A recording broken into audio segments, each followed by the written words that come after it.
NoLimit Kyro. Why they call him the Joker and why that's the scariest thing about him. There is a video on the internet that Lakeside thought ended NoLimit Kyro.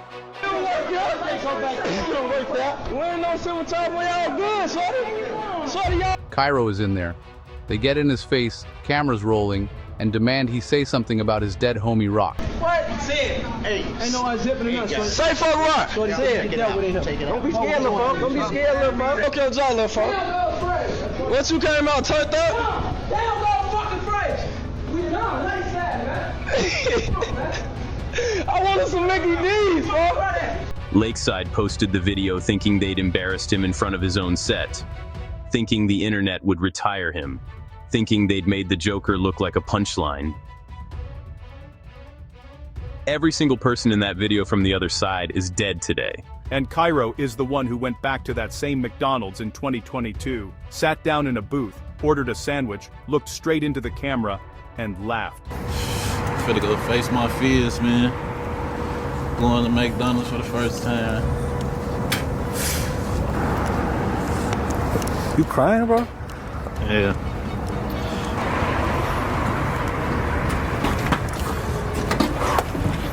Look at your scat. Don't be back in that shit, bro. You probably in here, man. Ain't nobody in here but us, nigga.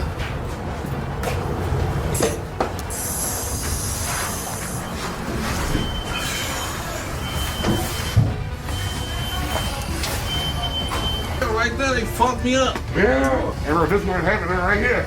Yeah, this is what happened. Right here. This is what happened. Nah, the wall. It was just wall when I had the property right here. The wall right It was right this wall right there. This the Western ain't out. Storage wall. It was like Yeah, that's what happened right there. Get the motherfucker wall. Let me see. He wasn't never here with this last 357. What that is? My head here, right here. You know, I've been there for 30 years. Don't you fucking with me. I feel like this. I went down. That's all I remember. I went down. Then I got back up. Right? I don't remember shit I Know his dog, bro. That's his big fat cousin, y'all. Hey, Know his dog, bro. hold on, check it out. I should be getting free food for life in this bitch. Hey. Man, I hate yoga mask, man. You gotta grab your jaw, man. Oh my God, this is it right here, famo. Oh, you work it, sister, work it, sister. Work it. Okay. Oh, work it. That's it. Perfect angle.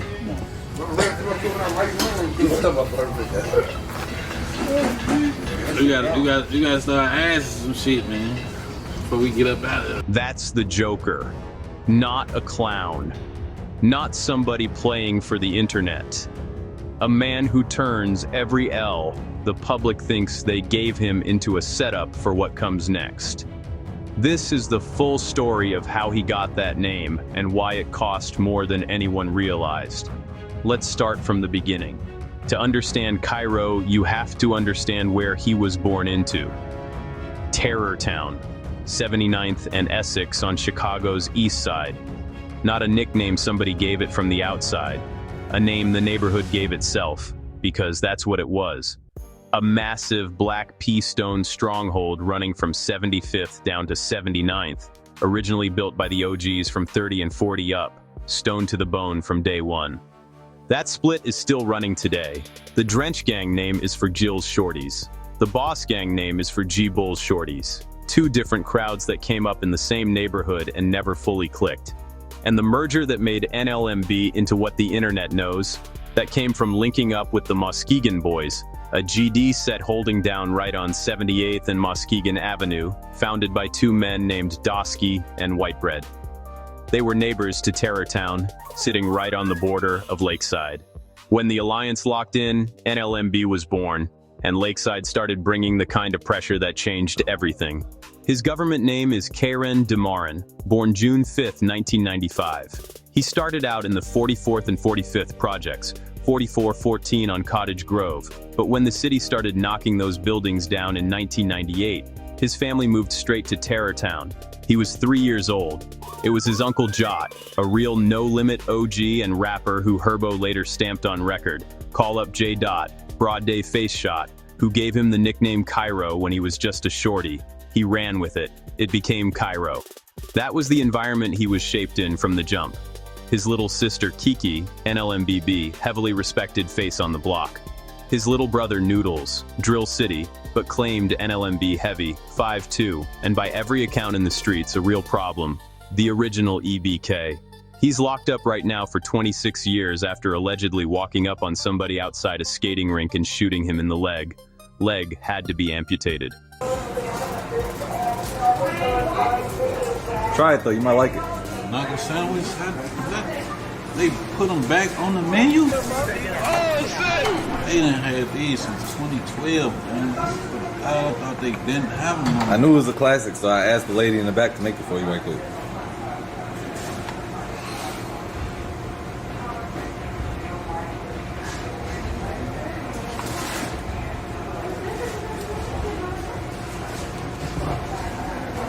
Yo, it's alright, bro. We're gonna get food together. Just a sandwich, bro.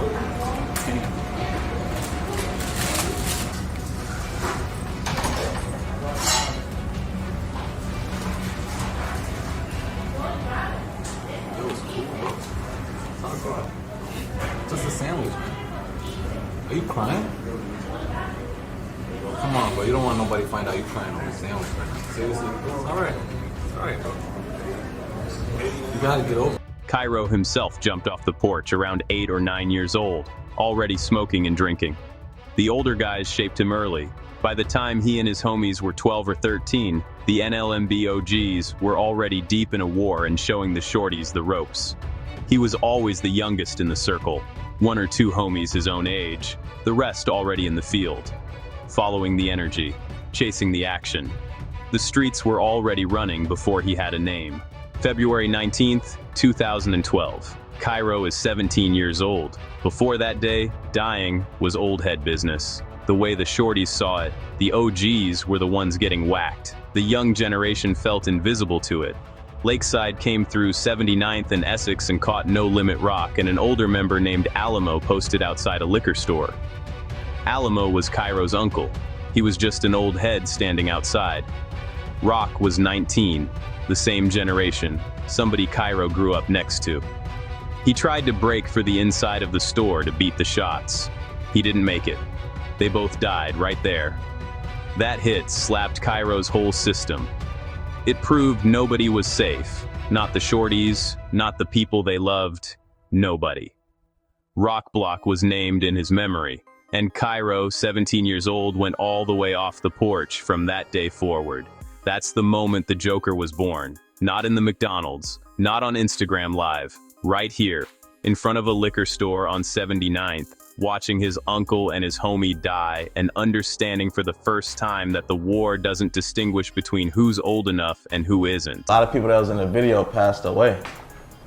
Like, how does it feel knowing, like, looking back, like, I don't know who all still alive, but I know you like one of the few that's still alive in the video. You know, how does it feel looking back at that? I don't know, like, you know, that shit, I just be looking back at that shit like, damn, I'm happy to be here, shit. That was a real scene for like, that shit how it is, how that scene was on camera, that shit how that was, that shit wasn't nothing to play with. But yeah, I see a lot of niggas dead and that shit, you know, I'm sorry to hear that shit. You know, that shit, I already had, you know, I ain't got shit against them niggas. I had a lot of love for them niggas. That's my real homie, man. That nigga, I think he just was confused, man. I don't know. I be seeing rumors on the internet, like people saying like you related to Duck and K.I. and all type of stuff like that. Is there any facts to that? No, there ain't no facts. I ain't related to Duck or K.I. I'm related to, you know, my little cousin and shit, he from 4'6". he related to, I think he related to Scrap and Duck and Rookie and shit, or some shit like that. I don't know if he related to Duck for sure, but that's why motherfuckers be like, when they see me posting my little cousin, they'll be like, you know, damn, you some kin of Duck? But that's my little cousin, some kin of Duck. I ain't no kin of him. I think he was some kin of him. That's like, that's his people, that's his relatives on his daddy side or some shit. I'm some kin of him on his mama's side. Out of the circle that formed around Kyro in those years, the most important relationship was with Mad Max. Before the city called him C-Money, he was just Lil Chris. They became best friends the real way, started by fighting each other in school, then getting tight. Max was different from the jump, not just a stepper, a self-sufficient one. When they were completely broke sitting in the trap, Max would go out by himself, hustle up the money, come back and split it with Kyro. Feed him, take care of him. That's who he was. When it was time to stand on business, Max didn't need a crowd. He'd handle it alone. 16 bodies alleged over the course of his run. He was not complicated. He was just exceptionally effective. He was the monster NLMB had on their side. And Kyro learned from watching him. Mad Max shaped who Kyro became in the field the same way Max's own big homies shaped him. That relationship, two people who built each other from a school fight to the front line, is the foundation everything else in this story sits on. Here is what it cost. August 10th, 2013. Kobe, beloved NLMB member, shot walking past the McDonald's on 79th. Kyro and Herbo heard it from the dice game, grabbed their pipes, drove to the scene. The shooters were already gone. Left Kobe under a white sheet on 79th. Herbo later put it on record in Sacrifice, July 11th, 2015. Capo, GBE legend, only 22. Posted on the block when a car slid up and sprayed. Dead. 20 minutes later, the shooters crashed their car into a stroller and killed a 1-year-old baby boy. Inside the county at the time, Kyro called his mama. Completely broken. He couldn't even go to the funeral. Lil Gage, not even 16 yet, already a real factor on the block. Gets shot during a robbery gone wrong. Dead. July 7th, 2017. Project Pat, shot 15 times. Doctors take his leg, survives. 3 days later, NLMB allegedly responds and catches shooter shells stepping off his porch. Over 40 shell casings. Stood directly over him. September 20th, 2018. Mad Max dies from his wounds after spending a month fighting for his life in a hospital bed. The man who shot him, KTS Hellrail, was caught by police 5 minutes from the scene. The first-degree murder charge got dropped to manslaughter. He did 2.5 years. 2.5 years for Mad Max. Kyro's closest person. The man who helped build him. Gone. And his killer was already back on the streets, breathing free air. That is when Drench Gang was born. All right, look. Man, I'm Lakeside, man. Mad Max, man. He a rat. That shit over with, man. Cuz Mike got shot 64 times. But I damn sure bet you he wasn't screaming when he got shot. To pass away, was somebody like that with the level of respect he had, like would people handle him differently with it? Or like, you know how you said people allow certain people to be around that told? Like, would you feel like that would be one of the exceptions?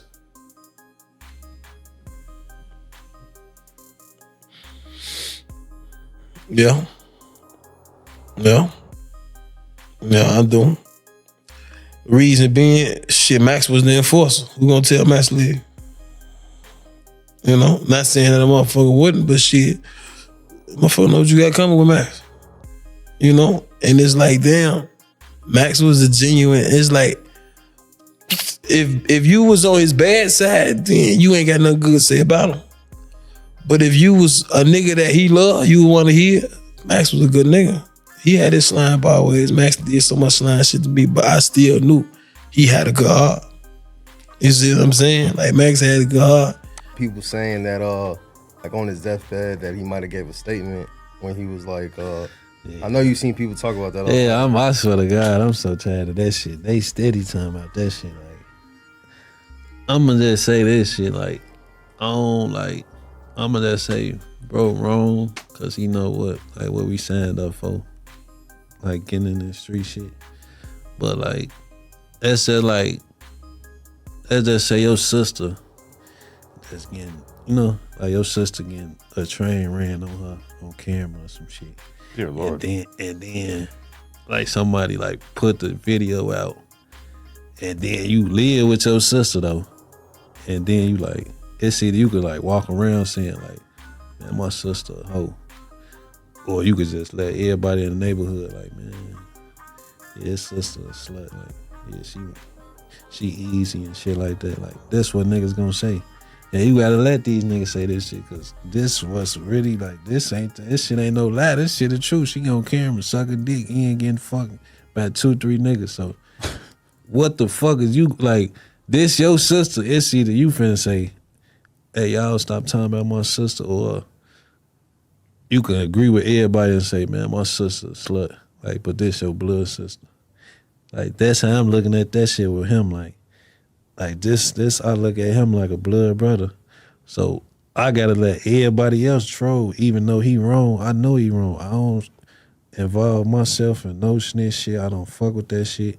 I'm not finna get on no fucking internet saying, oh yeah, bro, this my homie, he a snitch. This what other niggas supposed to say. That's their input. They ain't wrong for saying that shit.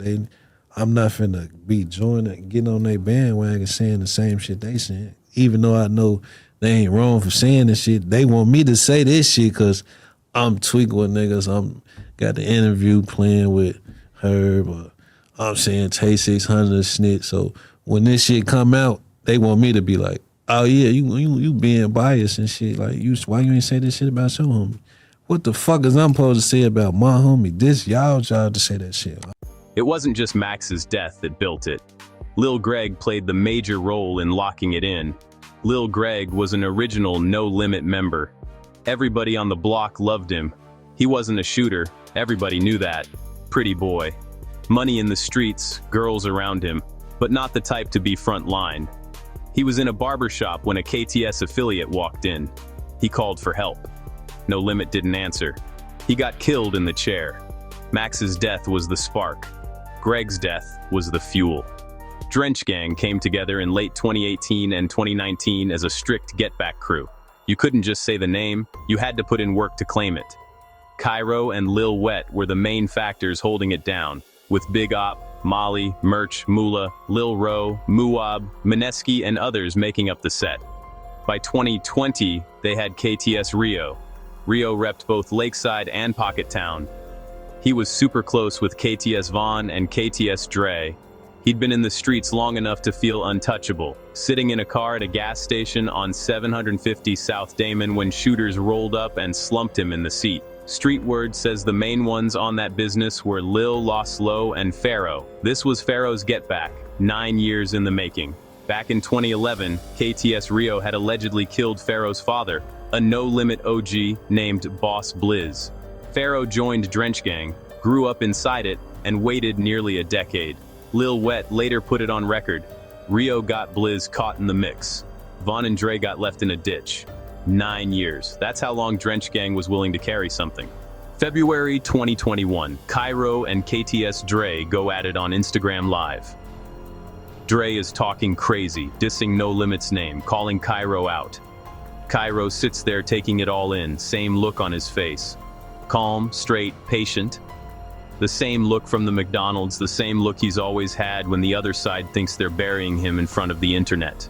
No matter that what free bed cash shit, man. It don't matter what I say. Why you always gotta talk over a motherfucker? Listen, you know we used to talk on the phone all the time. I know, but look, you that. just said on live. That's because the fans on here for you ain't gotta do all that extra shit. Go ahead. Let's talk like Go regular ahead, niggas. Man. Let's talk like regular niggas, folks. Don't do it. Look, I'm only staying over here for like 3 minutes. Then man, after this, I don't give a fuck what you doing, man. What you want, man? Listen. Then I'm gonna call you another day, and we gonna talk for like 2 hours and state real facts after this shit. Man, how the fuck you don't even know if I want to talk to you, nigga? Like, what's up? I'm trying to see why you lying on me though. All right, tell me a lie. First, tell me this: how you sit? Hold on. Niggas never want me to speak that shit. Don't do that. All right, hold on. Listen, they just said you just said That's the only shit I'm known for. I want you to stamp it on one of your homies. I ain't trying to be disrespectful, none of that shit. Man, I we don't listen. want you to stamp it on one of your homies that you ain't never heard no. I want you to stamp it on. Listen. I'm gonna put this on my homies on Cutthroat Gang, on the whole gang, every last one of them. I don't know none gangster shit, no gangster shit about you. Why you just not like that? I personally don't know no gangster shit. So you ain't alright. If you ain't never, alright. So look, check this out. You ain't never heard no gangster shit about me and nothing with nothing at all. No, don't do that. Stop cutting me off. You just said on live. I want to hear. I want to hear because you just lied. You just said on live and told a nigga, let a nigga tell you ready to expose Goofy dude, man, how he be running and doing this, how he be running for y'all, how y'all used to chase him. When y'all ever chase me? Whoever chased me? Whoever chased me, bro? You from over east? Fuck the internet. The whole east side gonna hit this. Whoever chased me, nigga, on 79th. Or did niggas run from me? Or did niggas run from me? You did get chased. Who chased me? You chased Kid Before and you got your ass chased too. I chased unlimited shit. But listen though, you got your ass chased too and you ran a lot of times. Now who? Stop. For you not Superman, for on what you never ran. On what you never ran from us, period. Stamp that. Put that on your brother. Anything you never ran from us. In no situations you never ran from nobody from NoLimit, folks. I don't know. Hey, look, this what I can Who you run? I said put it on your brother that you never ran from no nigga from NoLimit. Stop saying my brother. Stop saying my brother. You don't get to say you. I'm just saying. Well, I'm not. But look, this what I'm saying. This what I'm saying. Why you still ain't stamping yet? Why you still ain't? You put it on Rock. I ever ran from you. Put it on anybody that you never ran from us. Put it on one of your homies. I ever ran from you. You ain't had to run from me. Okay, put it on your homies. I ever ran from the other nigga who got on live and said I be running from y'all all the time. Why you going around this shit? Why you going around this shit? Let's keep it real. I'm known for running. That's what I'm known for. I'm just saying, why you saying you never ran from none of us, period? Hey, look, I don't know who I ran from. You know, there been times I'd have been on 79th for a little weird shit that happened. I probably did have to run, but not from an individual, not from you. It don't matter. You ran a lot of times. That's why I'm telling you. A lot of times when?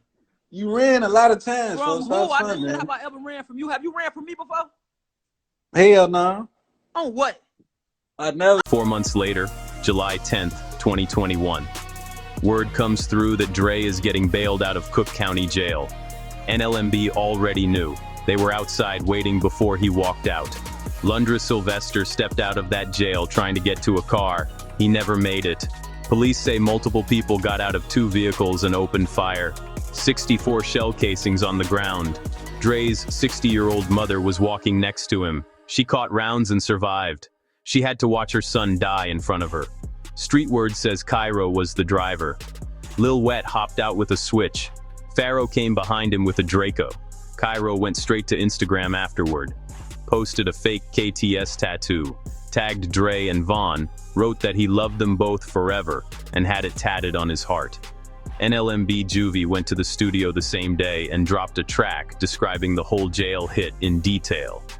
And in 2022, Kyro walked back into a McDonald's for the first time since the snuff. Filmed himself eating a sandwich, told the internet he had PTSD from that store. That the food was giving him flashbacks, that he had to face his fears. Dead serious face. The whole city laughing. Every single KTS member from that 2012 video is gone. Kyro is the one eating the sandwich. Here is the full accounting of who the Joker actually is. He was 3 years old when his family moved to Terror Town. He was 8 or 9 when the older guys started shaping him. He was 17 when his uncle died outside a liquor store, and the war stopped feeling like something that only happened to other people. He had his right hand for the better part of a decade, the person who fed him when he was broke, who stood next to him in the field, who shaped everything about how he moved. And then that person was gone, and the man who took him did 2.5 years. The Joker is not a performance. It's a survival mechanism that the streets built out of necessity. Think about what it actually takes to do what Kyro has done for over a decade. To absorb every loss publicly. To have your own humiliation go viral, and then turn it into a punchline. To keep going back to that same McDonald's, figuratively and literally, and smile. Not because nothing costs anything, but because if you let the public version of the loss be the real version, you're already done. The internet saw a man get snuffed go down, hold his face, and thought they had the whole story. What they missed was the detail that matters. He got back up with that same look on his face. And then minutes later, NLMB came back out that door shooting. That's not a joke. That's a man who understood at 17 that how you respond to a public loss is its own kind of weapon. He is currently in federal custody on a felon in possession case, 2 switches, 4 firearms in a stolen Jaguar, caught near the Democratic National Convention in August 2024. Maximum 15